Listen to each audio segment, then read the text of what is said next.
ಧರ್ಮಸ್ಥಳ ಪ್ರಕರಣ ಬಗ್ಗೆ ಆ, ಒಂದು ವರದಿಯನ್ನು ಕೊಟ್ಟಿದ್ದಾರೆ. ಆ ವರದಿಯನ್ನು ಕೊಡಬೇಕಾದ್ರೆ ಇದು ಗೌಪ್ಯತೆಯನ್ನು ಮೇಂಟೈನ್ ಮಾಡಿ ಅಂತ ಕೊಟ್ಟಿದ್ರು. ಆದರೆ ಗೌಪ್ಯತೆ ಯಾಕೆ ಮೇಂಟೈನ್ ಮಾಡಬೇಕು ಅನ್ನೋ ಒಂದು ಪ್ರಶ್ನೆ ಬಂತು. ನಮ್ಮ ಮೇಲೆ ಏನಾರಾದರೂ ಆರೋಪ ಇದ್ದರೆ ನಮ್ಗೆ ಗೊತ್ತಾಗಬೇಕಲ್ಲ, ಇದ್ದರೆ ನಮ್ಗೆ ಗೊತ್ತಾಗಬೇಕಲ್ಲ. ಅದ್ರ ಸಲುವಾಗಿ ನಾವು ಒನ್ಸ್ ಅಗೇನ್ ದೊರೆರಾಜು ಸರ್ ಇವರು ಬಂದು ಬೆಳ್ತಂಗಡಿಗೆ ಬಂದು ಆರ್ಗ್ಯುಮೆಂಟ್ ಮಾಡಿ ಸಂಪೂರ್ಣ ವರದಿ ಕೊಡಬೇಕು ಅಂತ ಹೇಳಿದ್ದಾರೆ. ಒಟ್ಟು 4,000 ಪುಟಗಳ ವರದಿಯನ್ನು ಕೊಡಬೇಕು ಅಂತ ನ್ಯಾಯಾಲಯನೂ ಕೂಡ ಆದೇಶ ಮಾಡಿದೆ. ಸೊ ಅದರ ಆಧಾರದ ಮೇಲೆ ನಾವು ನೋಡ್ತೀವಿ ಇದನ್ನು, ಆ ವರದಿಯಲ್ಲಿ ಏನಿದೆ, ಏನು ಕೊಟ್ಟಿದ್ದಾರೆ. ಆಮೇಲೆ ಒಂದೇ ಸ್ಟೇಟ್ಮೆಂಟಲ್ಲಿ ಅವನು ಏನು ಹೇಳಿದ್ದಾನೆ, ಒಂದೇ ಸ್ಟೇಟ್ಮೆಂಟ್ 183 BNSS ಫಸ್ಟ್ ಟೈಮ್ ಬುರ್ಡೆ ಬಂದಾಗ ಕೊಟ್ಟಿದ್ದು. ಆನಂತರ ಅವನ ತದ್ವಿರುದ್ಧ ಹೇಳಿಕೆ ಸ್ವಲ್ಪ ಇಟ್ಕೊಂಡ. ನೋಡಿ, ಅವನು ಚಿನ್ನಯ್ಯ ಅವನು ಹೋರಾಟಗಾರ ಅಲ್ಲ, ಅವನು ಸ್ಯಾನಿಟರಿ ವರ್ಕರ್, ಅವನು ಪೌರ ಕಾರ್ಮಿಕ. ಅವನು ಪೊಲೀಸರ ವಶದಲ್ಲಿ ಹೋದಾಗ ಸಡನ್ ಆಗಿ ಅವನು ತದ್ವಿರುದ್ಧ ಹೇಳಿಕೆ ಕೊಟ್ಟ. ತದ್ವಿರುದ್ಧ ಹೇಳಿಕೆ ಏನು ಕೊಟ್ಟ ಅವನು, ಅದು ನಮ್ಗೆ ಗೊತ್ತಾಗಬೇಕಲ್ಲ. ನಮ್ಮ ಮೇಲೆ ಏನಾದರೂ ಆರೋಪ ಮಾಡಿದಾನ ಅಥವಾ ಯಾರ್ದಾದ್ರೂ ಮೇಲೆ ಆರೋಪ ಮಾಡಿದಾನ. ಸೊ ಅದು ನಮಗೆ ಗೊತ್ತಾಗಬೇಕಾಗಿತ್ತು. ಅದಕ್ಕೆ ನಾವು ವರದಿ ಕೇಳಿದ್ದೀವಿ. ಆ ವರದಿಯನ್ನು ಇನ್ನೊಂದು 2-3 ದಿನದಲ್ಲಿ ಕೊಡ್ತಾರೆ. ಯಾಕಂದರೆ ಇದು 4,000 ಪೇಜ್ ಇದೆ, 4 ಕಾಪಿ ಕೇಳಿದ್ದೀವಿ. 16,000 ಪೇಜಸ್ ಆಗುತ್ತೆ. ಸೊ ಇದನ್ನು 1 or 2 ಡೇಸ್ ಮೇಲೆ ಅದು ಸಿಗುತ್ತೆ. ಮತ್ತೆ ಒಂದೇ ಸರ್, ಇಲ್ಲಿ ಬುರ್ಡೆ ಕೇಸು ಅಂತ ಹೇಳ್ತಾ ಇದ್ದಾರೆ. ಬುರ್ಡೆ ಕೇಸ್ ಅಂತ ಯಾವುದು ರಿಜಿಸ್ಟರ್ ಆಗಿಲ್ಲ. ಇಲ್ಲಿ ಆಗಿರೋದು ಧರ್ಮಸ್ಥಳ ಪ್ರಕರಣಗಳು. ಅದನ್ನು ಎಲ್ಲರೂ ಕೂಡ ಅರ್ಥ ಮಾಡ್ಕೋಬೇಕು. ಧರ್ಮಸ್ಥಳ ಪ್ರಕರಣಗಳು ಅಂತ ಹೇಳಿದರೆ ಚಿನ್ನಯ್ಯ ಬುರ್ಡೆ ತಂದು ಕೊಟ್ಟಿದ್ದು ಅದು ಒಂದು ಪಾರ್ಟ್. ಅದು ನಾನಿಷ್ಟು ನೋಡಿದ್ದೀನಿ, ನಾನಿಷ್ಟು ಹೂತು ಹಾಕಿದ್ದೀನಿ, ಅದು ಒಂದು ಪೋರ್ಷನ್. ಅದು ಇನ್ನು ಉಳ್ಕಿದ್ದೇನಿದೆ, ಮಿಸ್ಸಿಂಗ್ ಕಂಪ್ಲೇಂಟ್ ಸುಮಾರು ಆಗಿದೆ. ಮೊನ್ನೆ ಗೋಕಾಕದಿಂದ ಅವರು ಮತ್ತೆ 2ನೇ ಸಾರಿ ಬಂದಿದ್ದರು. ಅವರು ತಾತ ಮಿಸ್ಸಿಂಗ್ ಆಗಿದ್ದಾನೆ. ಯಾವಾಗ 20 ವರ್ಷದ ಹಿಂದೆ ಮಿಸ್ಸಿಂಗ್ ಆಗಿದ್ದಾರೆ. ಅದು ಕೂಡ ಕೇಸ್ ರಿಜಿಸ್ಟರ್ ಮಾಡಿದ್ದಾರೆ. ಆ ಥರ ಸುಮಾರು 50ಕ್ಕಿಂತ ಹೆಚ್ಚು ಮಿಸ್ಸಿಂಗ್ ಕಂಪ್ಲೇಂಟ್ ರಿಜಿಸ್ಟರ್ ಆಗಿದೆ. ಅದರ ಬಗ್ಗೆ ತನಿಖೆ ಮಾಡ್ತಾ ಇದ್ದಾರೆ. ಆನಂತರ 36 ಶವಗಳದ್ದು ದಾಖಲೆನೇ ಇಲ್ಲ. ದಾಖಲೆ ಇಲ್ಲದೆ ಹಾಗೆ ಯಥಾವತ್ತಾಗಿ ಅದನ್ನು ಹೂತು ಹಾಕಿದ್ದಾರೆ. 76 ಶವಗಳು ಅನಾಥ ಶವಗಳು, ಅದ್ರದ್ದು ಕೂಡ ದಾಖಲೆ ಇಲ್ಲ. ಅನಾಥ ಶವದ್ದು ಅವತ್ತೇ ಹೂತು ಹಾಕಿದ್ದಾರೆ. ಸೊ ಎಲ್ಲವೂ ಕೂಡ ಸಂಶಯಕ್ಕೆ ಎಡೆ ಮಾಡಿಕೊಟ್ಟಿದೆ. ಇದ್ರ ಬಗ್ಗೆ ಅವರು ತನಿಖೆ ಮಾಡ್ತಾ ಇದ್ದಾರೆ. ಆ ತನಿಖೆ ಆಗಲಿ ಅನ್ನೋದೇ ನಮ್ಮ ಉದ್ದೇಶ. ಹೀಗಾಗಿ ಇನ್ನೊಂದು ಮುಖ್ಯವಾದ ವಿಷಯ ನಿಮ್ಮ ಗಮನಕ್ಕೆ ತರ್ತಾ ಇದ್ದೀನಿ. ಪ್ರಾರಂಭದಲ್ಲಿ ತಾವು ಕೂಡ ಹೇಳಿದ್ರಿ, ನಾವು ಅದನ್ನು SIT ನಿಲ್ಲಿಸಬೇಕು, FIR ಸ್ಕ್ವಾಶ್ ಮಾಡಿಸ್ಬೇಕು, ವಾಪಸ್ ತಗೋಬೇಕು ಅಂತ ನಾವು ಮಾಡ್ತಾ ಇದ್ದೀವಿ ಅಂತ ಹೇಳಿದ್ವಿ. ಅಂದರೆ ಆ ಥರ ಪ್ರಸಾರ ಆಗ್ತಾ ಇತ್ತು. ಆದರೆ ಮೊನ್ನೆ ಕಳೆದ ಡೇಟ್ನಲ್ಲಿ ಅಭಿಷೇಕ್ ಅವ್ರು ಏನು ಕೊಟ್ಟಿದ್ದರು, ಇದು FIR ಸ್ಕ್ವಾಶ್ ಆಗಬೇಕನ್ನೋದು ಸ್ವತಃ ಅಭಿಷೇಕ್ ಅವರು, ಯೂಟ್ಯೂಬರ್ ಅಭಿಷೇಕ್ ಅವರು ಹಾಕಿದಂಥ ರಿಟ್ ಪಿಟಿಷನನ್ನು ವಾಪಸ್ ತೊಗೊಂಡಿದ್ದಾರೆ.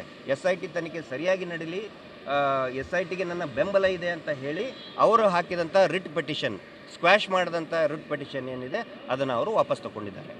ಇದು ಯಾವುದು ಕೂಡ ಬುರ್ಡೆ ಕೇಸ್ ಅಲ್ಲ. ಧರ್ಮಸ್ಥಳ ಪ್ರಕರಣಗಳು SIT ತನಿಖೆ ನಡೀತಾ ಇದೆ. ಮತ್ತು SIT ರೀಕಾನ್ಸ್ಟಿಟ್ಯೂಟ್ ಆಗಬೇಕಿದು, ಅದು ಪುನರ್ ರಚನೆ ಆಗಬೇಕದು. ಯಾಕಂತ ಹೇಳಿದರೆ ಸಾಕಷ್ಟು ಅಪವಾದ, SIT ಕೆಳಹಂತದ ಅಧಿಕಾರಿಗಳ ಮೇಲೆ ಸಾಕಷ್ಟು ಅಪವಾದ ಇದೆ.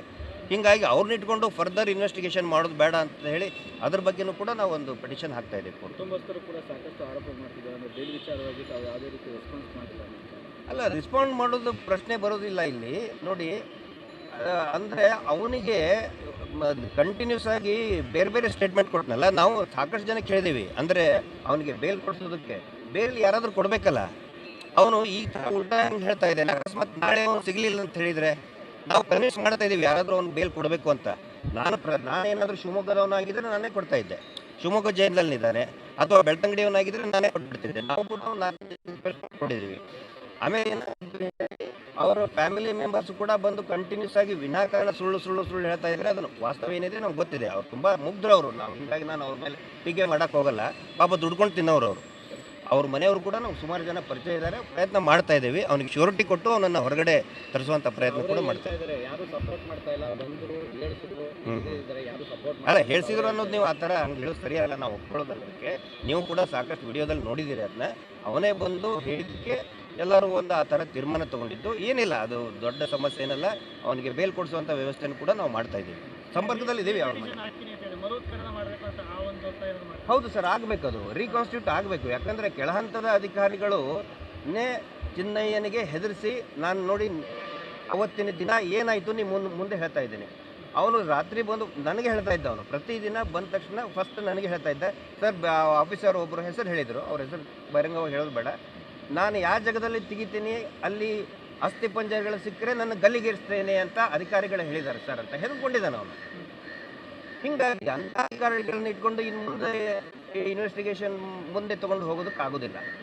ಹೀಗಾಗಿ ಅಂಥವ್ರು ತೆಗೆದು ಇನ್ನು ಕರ್ನಾಟಕ ಪೊಲೀಸ್ ಇಲಾಖೆಯಲ್ಲಿ ಅನೇಕ ನಿಷ್ಠಾವಂತ ಅಧಿಕಾರಿಗಳಿದ್ದಾರೆ, ದಯವಿಟ್ಟು ಅವ್ರನ್ನ ತಗೊಂಡು ನೀವು ಇನ್ವೆಸ್ಟಿಗೇಷನ್ ಮುಂದೆ ಮಾಡಿ ಅಂತೇಳಿ ನಾವು ಇದು ಮಾಡ್ತೀವಿ. ಕೆಳಹಂತದ ಒಂದು 2-3 ಜನ ಅಧಿಕಾರಿಗಳ ಮೇಲೆ ಆರೋಪ ಇದೆ, ಬಟ್ ಎಂಟೈರ್ SIT ವಿರುದ್ಧ ನಾವೇನು ಇದು ಮಾಡ್ತಾ ಇಲ್ಲ. SIT ನಡಿಬೇಕು ಅಂತಲೇ ನಮ್ದು ಇದನ್ನಿದೆ. ಹೀಗಾಗಿನೇ ಅಭಿಷೇಕ್ ಏನು ರಿಟ್ ಪಿಟಿಷನ್ ಹಾಕಿದ್ದೆ, FIRನ ಸ್ಕ್ವಾಶ್ ಮಾಡಬೇಕು ಅಂತೇಳಿ ಆ ರಿಟ್ ಪಿಟಿಷನನ್ನು ವಿಡ್ರಾ ಮಾಡ್ಕೊಂಡಿದ್ದಾರೆ. ಗೊತ್ತಿದೆ ಅಲ್ಲ, ಗೊತ್ತಿದೆ, ಅವನು ತೋರಿಸಿದ್ದಾನೆ. ಫಸ್ಟ್ ತೊಗೊಂಡು ಬಂದು ತೋರಿಸಿದ್ದೆ ನನಗೆ. ನಾನು ಎಲ್ಲೂ ಇಲ್ಲ ಅಂತ ಹೇಳಿಲ್ಲ, ನಾನು SIT ತನಿಖೆಯಲ್ಲೂ ಕೂಡ ನಾನು ಇಲ್ಲ ಅಂತ ಹೇಳಿಲ್ಲ, ಈಗ ನಿಮ್ಮ ಮುಂದೆನೂ ಕೂಡ ನಾನು ಇಲ್ಲ ಅಂತ ಹೇಳಿಲ್ಲ. ಆನಂತರ ಇಲ್ಲಿ ಯಾವುದು ಅಪರಾಧ ಅನ್ನೋದೇ ಇಲ್ಲ. ನೋಡಿ, ಒಂದು ವೇಳೆ ಚಿನ್ನಯ್ಯ ಅನ್ನೋನು ಹೂತು ಹಾಕಿದಂತಹ ಅಸ್ಥಿಪಂಜರಗಳನ್ನು ಮೇಲೆ ಎತ್ಕೊಂಡು ಬಂದಿದ್ದರೆ ಅದು ಅಪರಾಧ ಆಗುತ್ತೆ. ಮೇಲ್ಮೈಯಲ್ಲಿ ಸಿಕ್ಕಿದ್ದು ತೊಗೊಂಡು ಬಂದಿದ್ದಾನೆ ಬಂಗ್ಲೆಗುಡ್ಡೆಯಲ್ಲಿ. ಅದೇ ಬಂಗ್ಲೆಗುಡ್ಡೆಯಲ್ಲಿ 7 ಸಿಕ್ಕಿದೆ. ಅದೇ ಬಂಗ್ಲೆಯಲ್ಲಿ ಅದೇ ಜಾಗದಲ್ಲಿ ನಿಂತರೇ ತೊಗೊಂಡು ಬಂದಿದ್ದು. ಹೀಗಾಗಿ ನಾನು ಯಾವುದೂ ಕೂಡ ಅದರಲ್ಲಿ ಅವನು ಒಬ್ಬನು ತೊಗೊಂಡು ಬರ್ತಾನೆ, ನೋಡಿ ಇಂಥಲ್ಲಿ ಇದನ್ನಿದೆ, ಬುರುಡೆ ಇದೆ ಅಂತ ಹೇಳಿದ್ರೆ ಓನ್ಲಿ ಆಪ್ಷನ್ ಏನಂತ ಹೇಳಿದ್ರೆ ಒಂದು ಅವನ್ನ ಪೊಲೀಸ್ ಸ್ಟೇಷನ್ಗೆ ಕರ್ಕೊಂಡು ಹೋಗ್ಬೇಕು, ಇಲ್ಲ ನ್ಯಾಯಾಲಯಕ್ಕೆ ಕರ್ಕೊಂಡು ಹೋಗ್ಬೇಕು. ಆ ಕೆಲಸ ನಾವು ಮಾಡಿದ್ದೀವಿ ಇಷ್ಟೇ. ಕಾನೂನಿನ ಸಲಹೆ ಏನು ಬೇಕೋ ಅದನ್ನು ನಾವು ಮಾಡಿದ್ದೀವಿ. ಅವ್ನು ಹೇಳ್ತಾ ಇರೋದು ನಿಜನ ಸುಳ್ಳ ಅನ್ನೋದಕ್ಕೆ ನಾನು ಕರ್ಕೊಂಡು ಹೋಗಿದ್ದಾನೆ. ಅವನು ನಾನು ಕರ್ಕೊಂಡು ಹೋಗಿ ತೋರಿಸಿದ್ದಾನೆ. It is a true, it is a fact. ಅಷ್ಟೊಂದು ಮತ್ತೆ ಅಲ್ಲಿ ಕಳೆ ಬರಗಳಿದೆ ಅಂತ ಹೇಳಿದ ಮೇಲೆ ನಾವು ಅವನ್ನ ಕೋರ್ಟಿಗೆ ಕಳಿಸಿದ್ದೀವಿ. ಇಷ್ಟೇ ಆಗಿರೋದು. ಖಂಡಿತ ಅವ್ರು ಏನಾದರೂ ಅವಕಾಶ ಕೊಟ್ಟರೆ ನಾವು ಆ ಕೆಲಸ ಮಾಡ್ತೀವಿ. ನಾನು ಒಬ್ಬನೇ ಅಲ್ಲ, ಇಡೀ ಊರು ಜನನೇ ರೆಡಿ ಇದ್ದಾರೆ ಈಗ. ಇನ್ನು ನೋಡಿ, ಅವನು ತೋರಿಸಿದ್ದು ಏನು 13 ಜಾಗ ಏನೂ ಅಲ್ಲ, ಅದು ಇನ್ನೂ ಮಾಸ್ ಬರಿಯಲ್ ಸೈಟ್ ಸುಮಾರಿದೆ. ಅವನು ಹೇಳಿದ್ದಾನೆ.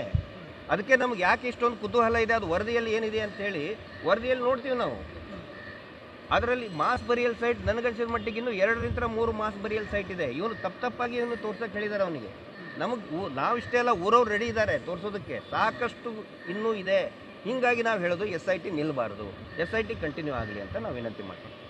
Thank you. ಇನ್ನಷ್ಟು ಹೆಚ್ಚಿನ ಮಾಹಿತಿಗಾಗಿ ಫಾಲೋ ಮಾಡಿ ಬ್ರಿಗೇಡ್ ನ್ಯೂಸ್ ಕನ್ನಡ.